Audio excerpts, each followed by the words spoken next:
Welcome to Sunday worship at the First Unitarian Universalist Society in Burlington, Vermont. I'm the Reverend Patricia Hart, Developmental Minister at this society, and on behalf of the congregation, it's a pleasure to welcome all of you to this service.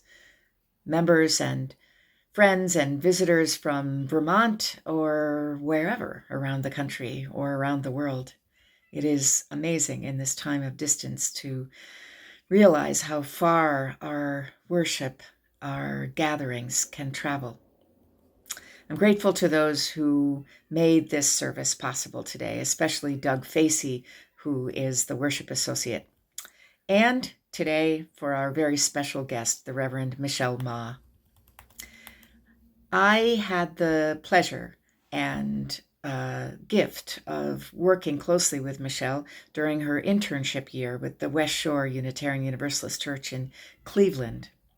As ministerial intern, Michelle learned a good bit from that congregation about how ministry happens, and she taught a great deal too about how we can open our minds to stories not our own, about how seeking justice in the world is central to seeking wisdom and courage in ourselves and in one another. Michelle grew up in California and went to seminary there, and she's now serving as a chaplain fellow at the VA hospital in Cleveland. I'm so glad that you're here with us today, Michelle. Hi, I'm Doug Facey, a member of the Worship Associate team here at First UU Society. We recognize that our meeting house, like the rest of our city of Burlington, is built on the unceded territory of the Western Abenaki people. Unitarian Universalists come from many spiritual backgrounds and traditions, and we welcome all who share in our commitment to building a world community based on peace, justice, equity, compassion, and a respect for the environment which supports us all. So whoever you are, wherever you come from, or wherever you're going, you are welcome here with us. Thanks so much for taking the time to join us today. To learn more about First UU Society, click on the link on YouTube below the video, or visit our website at uusociety.org. Tell us who you are, and we'll be glad to tell you more about our congregation. Many thanks to Sam Whitesell and James Stewart for their musical contributions to today's service, and Michael Wright for video production to make this online worship possible. Thanks also to our special guest, Reverend Michelle Ma, who will provide some food for thought this morning. I hope you're hungry. We're about to begin, so get a chalice or a candle if you wish, perhaps a beverage, and get comfortable. Although we are physically apart, we are united in spirit and in our care for one another, our community, and our world. Come, let us worship together.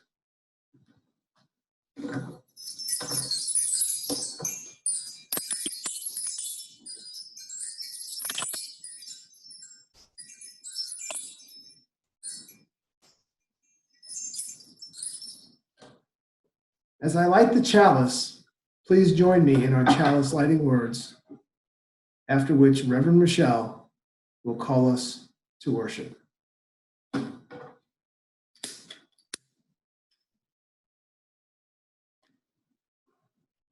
We kindle this chalice flame to remind ourselves of the light of truth, the warmth of community, and the fire of commitment. Out of many separate rooms, at separate times, in separate places, a miracle occurs. Somehow, we worship together. And is that not a miracle? What a time to be alive, a time both fearful and wonderful, a time both awful and amazing, as together and apart, we chart a new course toward community, so that it feels not false when we say, "Come, let us worship together. Let us bless this world together." Today's story is The Ugly Vegetables by Grace Lynn.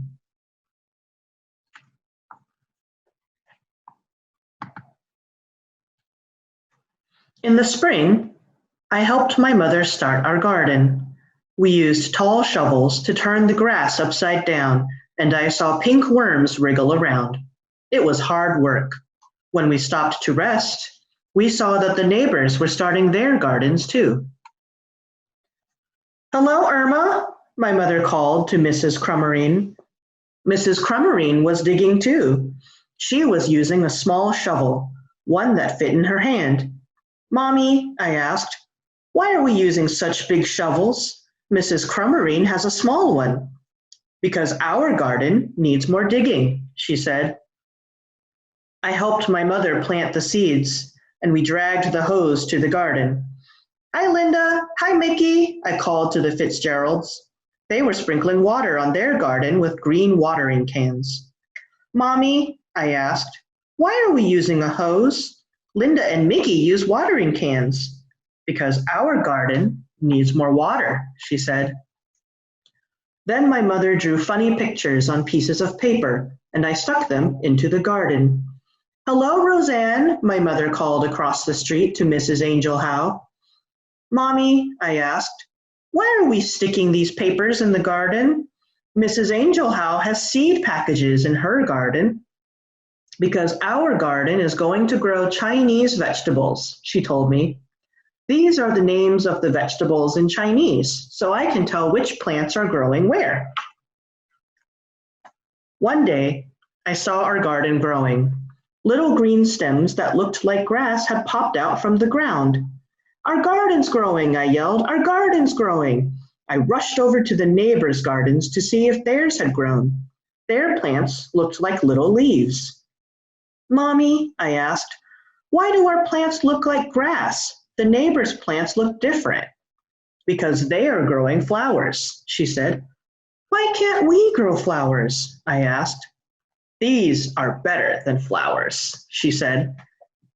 Soon, all the neighbors' gardens were blooming. Up and down the street grew rainbows of flowers. The wind always smelled sweet, and butterflies and bees flew everywhere. Everyone's garden was beautiful, except for ours. Our garden was all dark green and ugly. "Why didn't we grow flowers?" I asked again. "These are better than flowers," Mommy said again. I looked, but saw only black, purple, green vines, fuzzy, wrinkled leaves, prickly stems, and a few little yellow flowers. "I don't think so," I said. "You wait and see," Mommy said. Before long, our vegetables grew. Some were big and lumpy. Some were thin and green and covered with bumps. Some were just plain icky yellow. They were ugly vegetables. Sometimes I would go over to the neighbors and look at their pretty gardens. They would show the poppies and peonies and petunias to me, and I would feel sad that our garden wasn't as nice.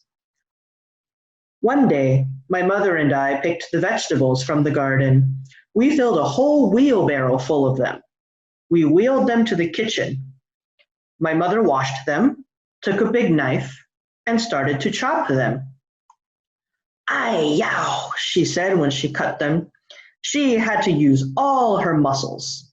The vegetables were hard and tough. "This is a xiaohu Mommy said, handing me a bumpy, curled vegetable. She pointed at the other vegetables. "This is xian cai. That's a tonghua." I went outside to play. While I was playing catch with Mickey, a magical aroma filled the air. I saw the neighbors standing on their porches with their eyes closed, smelling the sky. They took deep breaths of air like they were trying to eat the smell.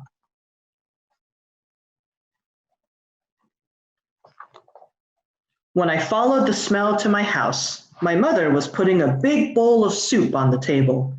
The soup was yellow and red and green and pink. "This is a special soup," Mommy said, and she smiled. She gave me a small bowl of it, and I tasted it. It was so good! The flavors of the soup seemed to dance in my mouth and laugh all the way down to my stomach. I smiled. "Do you like it?" Mommy asked me. I nodded and held out my bowl for more. "It's made from our vegetables," she told me. Then the doorbell rang, and we ran to open the door. All our neighbors were standing at the door holding flowers. "We noticed you were cooking," Mr. Fitzgerald laughed as he held out his flowers. "We thought maybe you'd be interested in a trade." We laughed too, and my mother gave them each their own bowl of her special soup. My mother told them what each vegetable was and how she grew it. She gave them the soup recipe and put some soup into jars for them to take home. I ate 5 bowls of soup. It was the best dinner ever. The next spring, when my mother was starting her garden, we planted some flowers next to the Chinese vegetables. Mrs. Crummerine, the Fitzgeralds, and the Angel House planted some Chinese vegetables next to their flowers. Soon, the whole neighborhood was growing Chinese vegetables in their gardens. Up and down the street, little green plants poked out of the ground. Some looked like leaves, and some looked like grass, and when the flowers started blooming, you could smell soup in the air. The end. Now let us enter together into a time of reflection and meditation, which will end with hymn number 1010, We Give Thanks. So please settle your minds, take a deep breath, breathing in the breath of life, breathing out the breath of peace, and come now into a place of holy listening. As we enter the silence, let us hold in our hearts our own personal joys and sorrows, as well as those of our community, keeping in mind that the joys and sorrows of each of us are the joys and sorrows of all of us, reminding us of our shared humanity. Gratitude for the FUUSB community and our 7 principles, which help uphold our hope and faith in these troubled times. Thankful for a clean post-cancer scan. Grateful for prayers, energy, support, and intentions from so many. Virtual hugs all around. Gratitude for all the teachers and staff and families who are making schools safe and welcoming this fall. Grief for all the families and communities, the animals and forests that have lost so much amid fire and storms.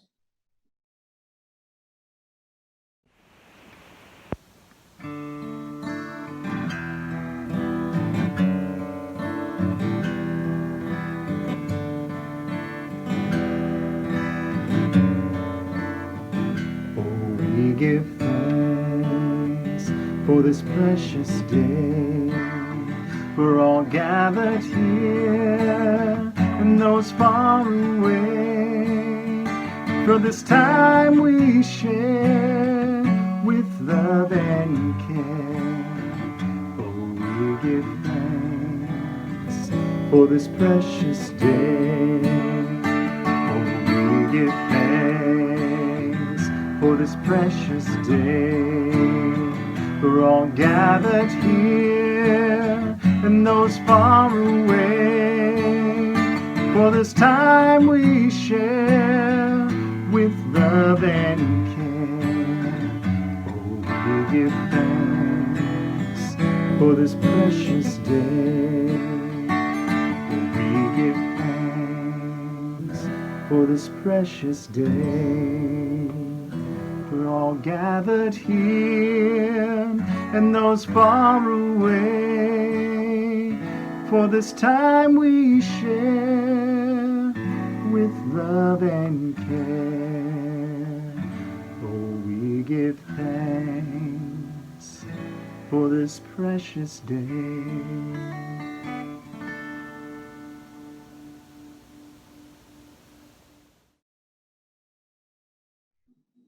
We will now continue in the spirit of heart opening with our weekly offering.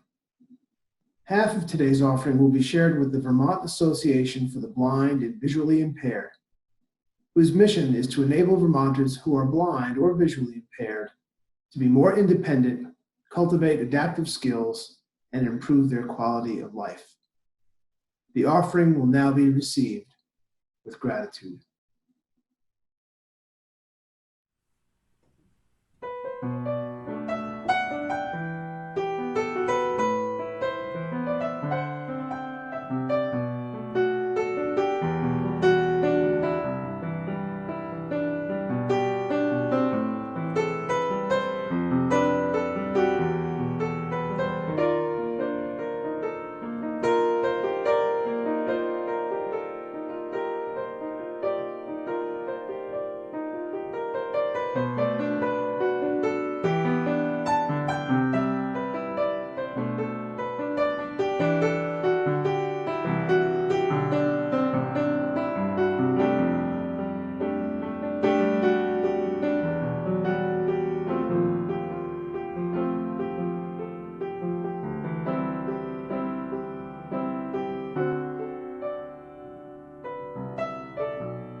Please join me in our unison dedication words. With gratitude, we dedicate these gifts in the service of our mission to inspire spiritual growth, care for each other and our community, seek truth, and act for justice. So this message, as most of my messages do, start with a story. For this story to make sense, you need to know that I grew up in an ethnic enclave in Los Angeles County in Southern California. What that means is that I was raised by, grew up with, went to school with, played with, well, a lot of people who looked like me and with whom I shared a certain cultural context. And it wasn't until I went away to college in the San Francisco Bay Area that I really had prolonged contact with a lot of people who did not look like me. So to give you an idea, that means that I had never had a taco that did not come from Taco Bell until college, and also I had never had Brussels sprouts until I went to college. And the story that I'm about to tell does actually take place during my college years. I had gone out to lunch with a friend and her mother. We went to an Indonesian restaurant where I ordered a dish that came with an entire chicken leg quarter. So what that means is thigh, drumstick, bone, everything. And so we ate lunch and we were talking. And since we were still talking, I picked up the bone off my plate and I started eating the cartilage off of the end of the bone, which, if you don't know what that is, that's that cap of sort of white or clearish translucent stuff at the end of the bones. And it's often very crunchy if it's not cooked for a long time. And so I was probably making a fair amount of noise as I was eating it. And I think my friend tried to hold it together for a minute, but eventually she just couldn't take it anymore. And she gave me a look and was like, "Are you eating the cartilage?" And her mother intervened with, "Oh, that's a cultural thing, honey." Her mother is also Asian, by the way. And meanwhile, I was just taken by surprise because I had no idea that this was a quote unquote cultural thing. After all, I'd been eating the cartilage off the bone my whole life, and so did my family. That was who I'd learned it from. And so after lunch, later in the day, when I got back to my dorm room, I messaged my Asian friends back in Southern California, and I asked them, "Hey, do you eat the cartilage off of your bones?" And most of them replied with some variation of, "Oh yeah, but not in front of white people because it really weirds them out." And so I learned something new that day, just as you might be learning something new now. And that's why I really like food stories. They often teach me something new. I mean, food tells a story. Food itself tells a story. It can tell individual stories, like what's your favorite food? What did you eat growing up? Is it different from what you're eating now? It can also tell the story of a culture, of a people, and it tells the story of a region, the resources available in that region. It tells the story of poverty and also of prosperity, the things that people eat when times are lean, when they are struggling, and the things that people eat when times are good, when there's a lot to celebrate. Food tells a lot of stories, and people can have pretty strong feelings about that. I mean, think about the arguments that people have about, oh, does chili have beans in it, or does cornbread have sugar in it, and things like that. Marmite, if you know what Marmite is, people have very strong feelings about Marmite. People have very strong feelings about Cincinnati chili. People have very strong feelings about barbecue. Ooh, my goodness, people have very, very strong feelings about barbecue. And a lot of that is tied into regional differences, culture, local pride, things like that. I think it's no coincidence that we often use the language of food to talk about spirituality. We talk about being fed. We talk about being nourished. Oh, that service was so good. I feel so full. We talk about hunger to talk about spiritual seeking. Oh, I was hungry for something. I was hungry for connection. I was hungry for fellowship. I was hungry for spirituality. I was hungry for fellowship. I don't think that's a coincidence. And so I often like to talk about building community in terms of a potluck. I mean, potlucks are very complicated, aren't they? There's all that work that goes into organizing a potluck. For instance, the decision of whether or not to have people sign up for things. There's a possibility that if you ask people to sign up, that fewer people will come because people don't like to commit.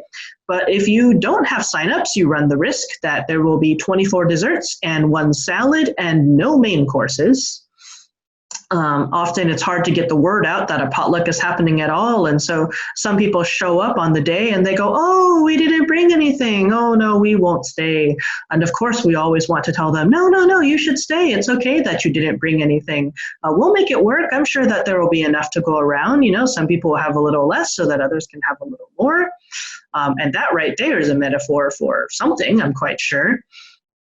And then, of course, potlucks are difficult for people who have dietary restrictions, vegans, vegetarians, people who keep kosher, gluten-free people. Oh, is there going to be something for me to eat? And then it's even more difficult for people who, say, might have a medical condition that prevents them from eating at all. And then they're sitting there with a glass of water while everyone else is eating and going, "Oh, aren't you going to have anything?" And then people are on diets or people are recovering from eating disorders. And so eating around other people is very difficult, could be triggering, could be anxiety inducing. People are often kind of nosy about it.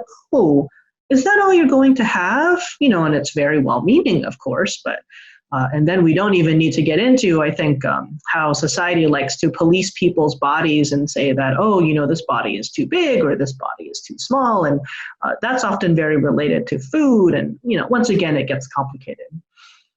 And yet, I like the simple fellowship of it. People bringing something of themselves, maybe something they made, maybe something they picked up from the store, but nonetheless, their contribution and just sitting down and eating together and talking to each other and catching up and learning from each other and about each other and telling stories. I mean, that is the stuff that community is made of. That's what fellowship is about. It's not actually about the food, and that's why it's not so important whether or not you actually brought something or whether or not it's homemade or store-bought. It's just something to bring us together. It's an excuse to sit down together and get to know each other. It's not about the food, it's about fellowship. And of course, the reality is that fellowship looks really different right now. I mean, there's the whole thing about, large gatherings and risks, and they're just, the spontaneity that we used to have is gone now. Everything requires thought and planning and risk assessment and contingency plans.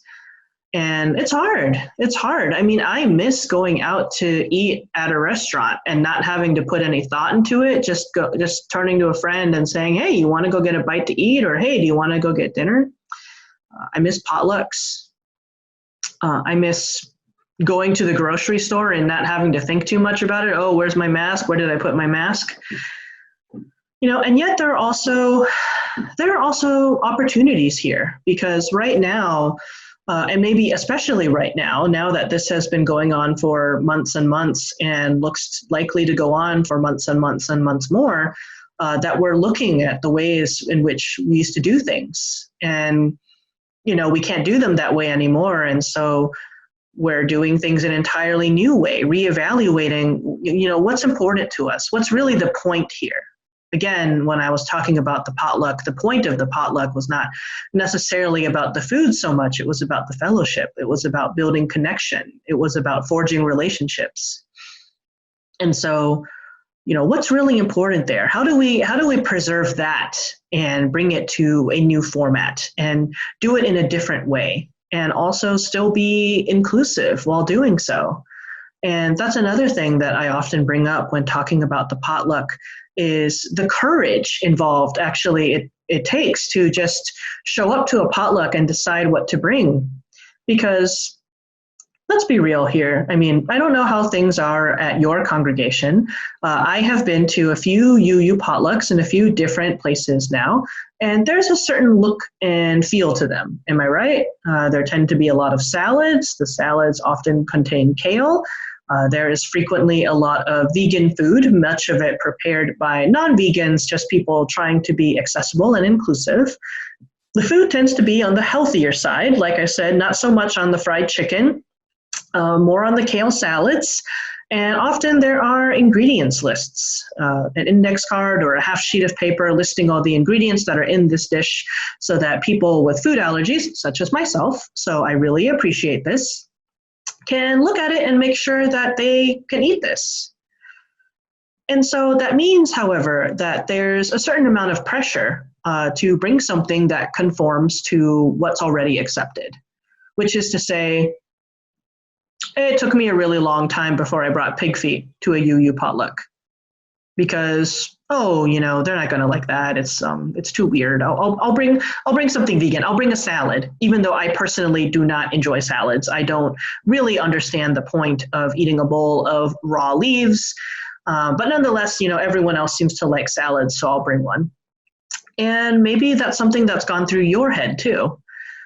This little tiny voice of shame or embarrassment that says, I don't want to show up as my full authentic self.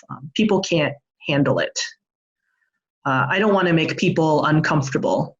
Or I don't want to be left with a whole dish of pig feet that nobody tried. And that feels like a rejection, to take home a full dish after a potluck. And So there's courage, isn't there, to show up fully as yourself in a community, in any sort of gathering, in a congregation.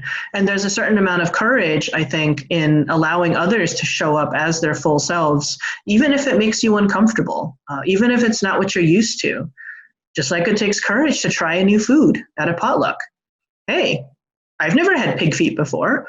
I might like it. Let me just give it a try. I mean, what's the worst that could happen? And yet, nonetheless, like I said, that takes courage. It takes courage to show up as yourself, and it takes courage to allow others to show up as themselves. And so in this time of opportunity, when we are reevaluating what it means to be a community, what it means to be a congregation, what it means to be a fellowship, what it means to be in relationship with each other, how we maintain connections and community and relationship, even when it's hard or difficult to be together physically. Now is also the time to reevaluate, how is it that we can allow people to show up as their full and authentic selves? How is it that I can show up as my full and authentic self? How do I bring all of me to a space, wherever that space may be, whether or not that space is online or on a grassy lawn somewhere or on a front porch? How were we doing things before? Was the way we were doing things before really sufficient? Was that the way we should have been doing things? What is it that we are trying to do here? Once again, what is it that is important to us? And since we are currently in the middle of doing things differently, of reevaluating the ways we were doing things before, now is the time to put into place, or try to put into place, something new. And whenever it is that we go back to the way we were doing things before, well, I mean, we aren't going to, because some of the things that we're doing now are going to stick around. And so now is the time to form new habits. Now is the time to engage in new ways of thinking, new ways of engagement, new ways of fellowship, so that when we do come together again in the same ways that we did before, when we can return to the same spontaneity as we did before, we will have formed new habits of welcoming, new habits of inclusivity. It will be automatic to think of how many people can we include as possible? How many types of people can we include as possible? And may it be so that it will be automatic, that we can just show up in any place, in any space, as fully ourselves and expect to be accepted. And that, I think, is beloved community. May it be so.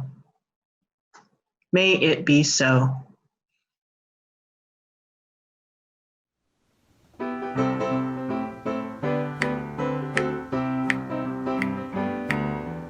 We're gonna sit at the welcome table. We're gonna sit at the welcome table one of these days, hallelujah. We're gonna sit at the welcome table. Gonna sit at the welcome table one of these days. All kinds of people around that table. All kinds of people around that table one of these days, hallelujah. All kinds of people around that table. Gonna sit at the welcome table one of these days. No fancy style at the welcome table.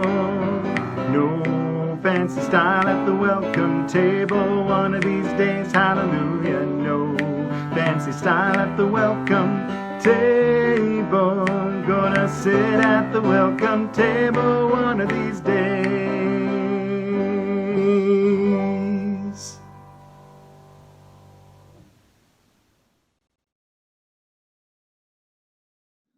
Please join me with these familiar words as we extinguish our chalices, which will then be followed by the benediction.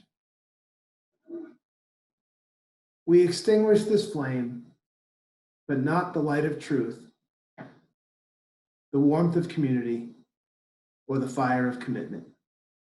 These we carry in our hearts and share with the world until we are together again. Friends, there is a place for all of us at the welcome table. It is up to each of us to claim that space for ourselves, and also up to each of us to create space for others so that there is room for all and enough for all. And now perhaps is a time when we are radically reimagining the table itself, the width, the height, the shape. Whatever it is that we come up with in the future, I am certain that it will be better than what we had in the past. In that, I have faith, and I hope that you do too. I'll see you all at coffee hour.